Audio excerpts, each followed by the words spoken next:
Exam ದಿನ ನಮ್ಮಮ್ಮ ಏನು ಹೇಳ್ತು ಗೊತ್ತಾ? I guys, day 5 of fitness vlog. ಬೆಳಿಗ್ಗೆ ಎದ್ದಿಟ್ಟಿಗೆ ನೀರು ಕುಡಿದ್ಬಿಟ್ಟು ಆಮೇಲೆ ಹೊರಗೆ ಹೋಗಿ ಸ್ಲಿಪ್ಪರ್ಸ್ ಹಾಕ್ಕೊಂಡು ವಾಕ್ ಹೊರಟ್ವಿ. ಹೋಗ್ತಾ ಹೋಗ್ತಾ ನಮ್ಮಮ್ಮ ಎಕ್ಸಾಮ್ ದಿನ ಒಂದು ಮಾತು ಹೇಳ್ತು ಗೊತ್ತಾ?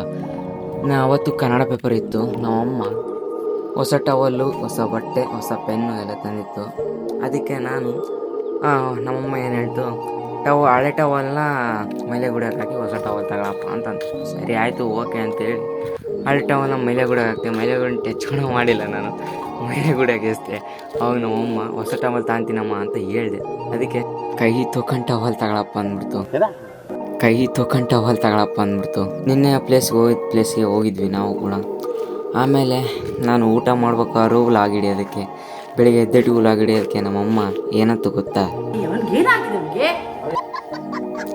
ಆಮೇಲೆ ಮನೆಗೆ ಬಂದು ಟೀ ಶರ್ಟ್ ಹಾಕ್ಕೊಂಡು ಜಿಮ್ಮಿಗೆ ಹೋಗಿ ಪುಷಪ್ಸ್ನ ಹೊಡೆದ್ಬಿಟ್ಟು, ಆಮೇಲೆ ಬ್ಯಾಕ್ಸಿಗೆ ವರ್ಕೌಟ್ ಮಾಡಿಬಿಟ್ಟು, ಆಮೇಲೆ ಶೋಲ್ಡರ್ಗೆ ವರ್ಕೌಟ್ ಮಾಡೋಣ ಅಂತೇಳಿ ಶೋಲ್ಡರ್ ವರ್ಕೌಟ್ನ ಮಾಡಿಬಿಟ್ಟು, ಮತ್ತು ಇನ್ನೊಂದಿತ್ತು ಶೋಲ್ಡರ್ ವರ್ಕೌಟು, ಅದನ್ನು ಕೂಡ ಮುಗಿಸೋಣ ಅಂತೇಳಿ ಮುಗಿಸ್ತಾ ಇದ್ವಿ.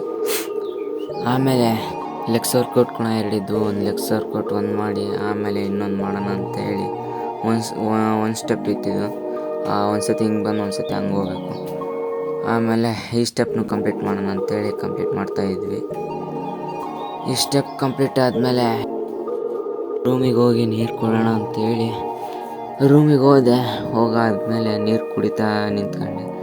ನೀರು ಕುಡಿತಾ ಹಾಗೆ ಪ್ರೋಟೀನ್ ರೆಡಿಯಾಗಿತ್ತು. ಪ್ರೋಟೀನ್ ತಿಂತ ಕೂತ್ಕೊಂಡೆ. ಅದಾದಮೇಲೆ ಬುಕ್ಸ್ ಓದೋಣ ಅಂತೇಳಿ ಬುಕ್ಸನ್ನ ಓದಿದ್ವಿ. ಇದು ನನ್ನ 5th ಡೇನ ಫೋಟೋ. ಓಕೆ ಗಾಯ್ಸ್, ಸಿಗೋ ನಾಳೆ. ಬಾಯ್.